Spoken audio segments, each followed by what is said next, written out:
Γεια σας, είμαι ο Μιχάλης Μέξης και αυτό είναι το Build Momentum επεισόδιο 10. 9 πράγματα τα οποία επιτυχημένοι άνθρωποι κάνουν διαφορετικά. Πέρσι, καθώς ταξίδευα για Ντουμπάι, για αγώνες με έναν αθλητή, ξεκίνησα να διαβάζω ένα βιβλίο, το Succeed, από τη Heidi Grant Halvorson. Στο βιβλίο της η Heidi μας αναφέρει 9 πράγματα τα οποία θεωρεί ότι οι επιτυχημένοι άνθρωποι κάνουν διαφορετικά από τους υπόλοιπους. Πάμε να τα δούμε. Νούμερο 1. Γίνε συγκεκριμένος. Όσο πιο συγκεκριμένοι είμαστε στους στόχους μας, τόσο αυτοί και στα θέλω μας, τόσο αυτά μας δίνουν καλύτερη κατεύθυνση για το πώς θα τα πετύχουμε. Τι θέλω να πω με αυτό? Κάποιος θα μπορούσε να πει θέλω να χάσω κιλά ή θέλω να φαίνομαι πιο λεπτός. Αυτοί οι στόχοι, αυτά τα θέλω, είναι πολύ γενικά και πολύ αόριστα. Ναι, μεν υποδηλώνουν τι θέλουμε, πού θέλουμε να φτάσουμε, τι θέλουμε να κάνουμε, αλλά δεν μας δίνουν καμία πληροφορία ως προς το πώς θα το κάνουμε αυτό και περίπου πόσο θα μας πάρει. Οπότε, αντί αυτό θα μπορούσε κάποιος να πει θέλω να χάσω 3 κιλά μέσα στις επόμενες 2 εβδομάδες ή 2 πόντους από τη μέση. Όσο πιο συγκεκριμένος γίνεσαι, τόσο καλύτερη κατεύθυνση θα έχεις στο πώς θα φτάσεις στο στόχο σου ή στο θέλω σου. Νούμερο 2. Άρπαξε τη στιγμή για να δράσεις. Καθημερινά έχουμε δουλειές, έχουμε μια καθημερινότητα η οποία μας δεσμεύει σε μεγάλο βαθμό. Παρ' όλα αυτά, πάντα υπάρχει χρόνος να κάνεις κάτι που θέλεις πραγματικά.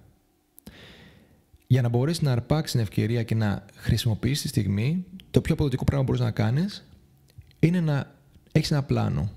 Να καθορίσεις από πριν πότε θα κάνεις τι. Π.χ. να καθορίσεις ότι κάθε μέρα θα κάνεις 30 λεπτά προπόνηση από τις 6 μέχρι τις 6.30, ανάλογα το πρόγραμμά σου. Νούμερο 3. Να ξέρεις ακριβώς πόσο θες ακόμα για να πετύχεις το στόχο σου. Είναι πολύ σημαντικό να ξέρουμε ποια είναι η πρόοδός μας.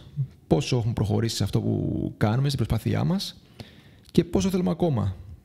Να υπολογίσουμε πόσο θέλουμε ακόμα για να φτάσουμε σε αυτό που θέλουμε να κάνουμε, στο στόχο μας. Έτσι θα μπορούμε καλύτερα να αναδιοργανωθούμε και να αλλάξουμε και να προσαρμόσουμε μάλλον τη στρατηγική μας κατάλληλα. Νούμερο 4. Να έχεις θετική σκέψη, αλλά να είσαι και ρεαλιστής. Όταν θέτουμε ένα στόχο, θα πρέπει σίγουρα να έχουμε πολύ θετική σκέψη. Να είμαστε πεπισμένοι ότι μπορούμε να τον καταφέρουμε. Από εκεί και πέρα όμως θα πρέπει να σκεφτόμαστε και ρεαλιστικά ποιες θα είναι δυσκολίες. Δεν πρέπει να ξεχνάμε ότι θα είναι δύσκολο και ότι όσο πιο δύσκολο είναι τόσο πιο πολύ θα αξίζει και ότι θα πάρει χρόνο. Δεν θα γίνει από τη μία μέρα στην άλλη. Να ξέρουμε ότι πρέπει να επενδύσουμε χρόνο, να επενδύσουμε προσπάθεια και να δείξουμε επιμονή σε αυτό που έχουμε επιλέξει να πετύχουμε. Νούμερο 5. Εστίασε στο πώς θα βελτιώνεσαι συνεχώς και όχι απλά στο να είσαι ή να φαίνεσαι καλός. Υπάρχουν δύο κατηγορίες ανθρώπων. Υπάρχουν αυτοί οι οποίοι θέλουν να αποδεικνύουν ότι είναι καλοί, είτε στον εαυτό τους είτε στους άλλους. Και υπάρχουν αυτοί οι οποίοι θέλουν να βελτιώνονται συνεχώς. Το αρνητικό είναι ότι και οι δύο μπορούν να αποδώσουν. Και οι δύο έχουν κίνητρο για να αποδώσουν. Το αρνητικό είναι ότι αυτοί οι οποίοι θέλουν να φαίνονται καλοί, εάν δεν το πετύχουν αυτό, μπορεί να δουλέψει αρνητικά στην αυτοεπίθεσή τους.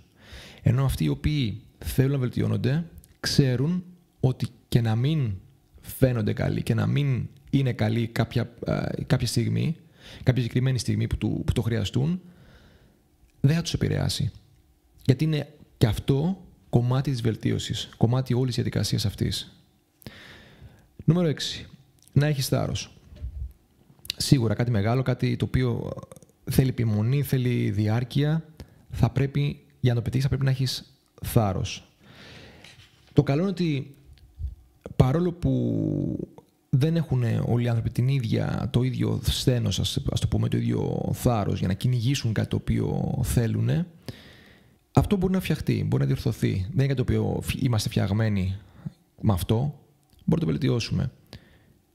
Η λέξη κλειδιά είναι η προσπάθεια, το πλάνο, η επιμονή και η δημιουργία καλής στρατηγικής. Νούμερο 7. Χτίσε τη θέλησή σου. Η θέληση είναι ένας μυς, όπως λέει και η Χάιντι, ο οποίος μπορεί να βελτιωθεί, μπορεί να χτιστεί. Μπορεί να χτιστεί όπως κάνουμε και με τους μυς στην προπόνηση.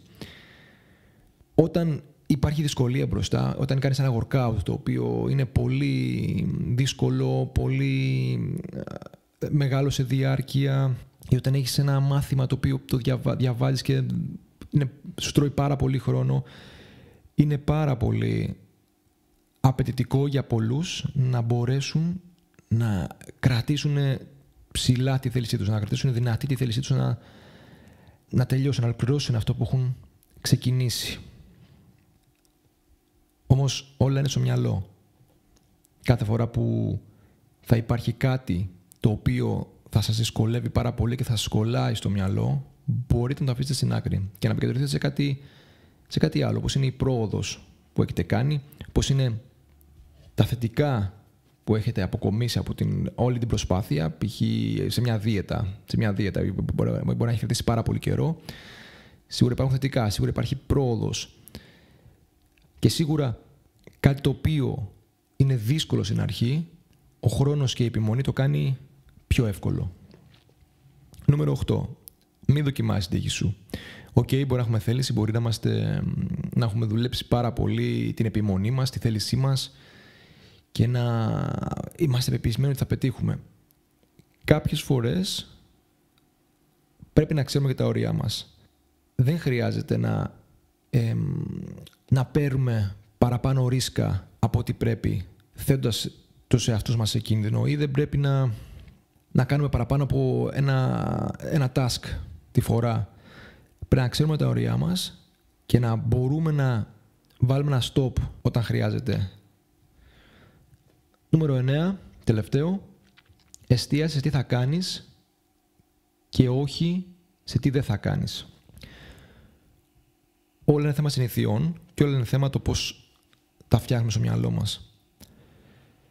Δεν υπάρχει λόγος να γεμίζουμε το μυαλό μας με σκέψεις αρνητικές και να εστιάζουμε σε ό,τι δεν μπορούμε να κάνουμε, δεν θέλουμε να κάνουμε ή δεν πρέπει να κάνουμε. Ανταυτού μπορούμε να εστιάσουμε, μάλλον μπορούμε να αντικαταστήσουμε αυτά τα οποία δεν μπορούμε να κάνουμε ή δεν θέλουμε να κάνουμε με πράγματα που μπορούμε να κάνουμε και να εστιάζουμε σε αυτά. Για παράδειγμα, είναι πραγματικότητα ότι όσο εστιάζουμε στην άσχημη πλευρά των πραγμάτων ή σε πράγματα τα οποία δεν μπορούμε ή δεν θέλουμε να κάνουμε, πάντα καταλήγουμε να κατευθυνόμαστε προς αυτά. Είναι σαν να οδηγείς μια μηχανή στο δρόμο και να υπάρχει μπροστά σου μια λακκούβα και να λες δεν θέλω να πέσω στη λακκούβα, δεν πρέπει να πέσω στη λακκούβα, πρέπει να αποφύγω τη λακκούβα. Και στο τέλος πέφτεις μες στη λακκούβα. Οπότε εστιάστε σε αυτά που θέλετε να κάνετε και όχι σε αυτά που δεν πρέπει ή δεν θέλετε να κάνετε. Οπότε για να επαναλάβω. 9 πράγματα τα οποία οι επιτυχημένοι άνθρωποι κάνουν διαφορετικά. 1. Γίνε συγκεκριμένος. 2. Άρπαξε την στιγμή για να δράσεις. 3. Να ξέρεις ακριβώς πόσο θες ακόμα για να πετύχεις τον στόχο σου. 4. Να έχεις θετική σκέψη, αλλά να είσαι και ρεαλιστής. 5. Να εστιάσεις στο πώς θα βελτιώνεσαι συνεχώς και όχι απλά στο να είσαι ή να φαίνεσαι καλός. 6. Να έχεις θάρρος. 7. Να χτίζεις συνεχώς τη θέλησή σου. 8. Να μην δοκιμάσεις την τύχη σου. Και 9. Να εστιάζεις σε τι θα κάνεις και όχι σε τι δεν θα κάνεις. Σας ευχαριστώ που με ακούσατε. Σκεφτείτε αν η φιλοσοφία σας ταιριάζει ή συμπίπτει με τη φιλοσοφία των 9 πραγμάτων. Σας ευχαριστώ και πάλι. Γεια σας και τα λέμε στο επόμενο επεισόδιο.